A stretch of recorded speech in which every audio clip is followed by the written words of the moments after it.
Lorsque vous affichez les caractéristiques complémentaires d'un chien, vous avez deux catégories de critères, les caractéristiques du comportement et les aptitudes physiques, qui ont des critères que vous pouvez affecter à chaque chien en y insérant une valeur qui fait partie d'une liste pour chacun de ces critères. Allons voir dans la configuration générale quels sont les exemples de valeurs qui peuvent exister. Ce sont souvent des appréciations du genre très bien, bien, assez bien, passable ou nul. Certains utilisateurs ont déjà remplacé ces valeurs utilisables par d'autres qui sont numériques comme 5, 4, 3, 2 et 1. Pour passer sous ce mode, il faut tout simplement remplacer les anciennes valeurs possibles par les nouvelles. Vous pouvez ainsi modifier chaque critère de ces deux catégories.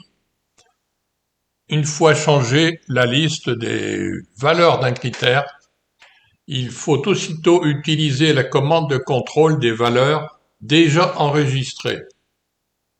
Chenil va ainsi remplacer chaque ancienne valeur enregistrée pour chaque chien par la nouvelle correspondante. Si l'on affiche de nouveau les caractéristiques complémentaires d'un chien, on voit que les anciennes valeurs ont reçu la nouvelle, ce qui implique, pour un chien ayant au moins 3 critères numériques dans la même catégorie, qu'il y aura un graphique créé. S'il existe, celui-ci apparaîtra dans le module des caractéristiques complémentaires. Il est souhaitable, dans une catégorie de critères, de choisir la même plage de valeurs numériques applicables, afin d'obtenir une représentation graphique plus logique. Cette opération de remplacement des valeurs n'est à effectuer qu'au moment où vous décidez d'adopter des valeurs numériques pour vos critères. Et de plus, elle est très rapide. L'opération peut être faite sur les deux catégories de critères pouvant recevoir des valeurs.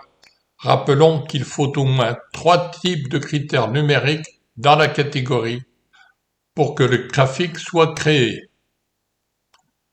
Le fait de modifier une ou plusieurs valeurs numériques dans le module des données complémentaires d'un chien, s'il s'agit d'une donnée numérique, va modifier instantanément le graphique correspondant.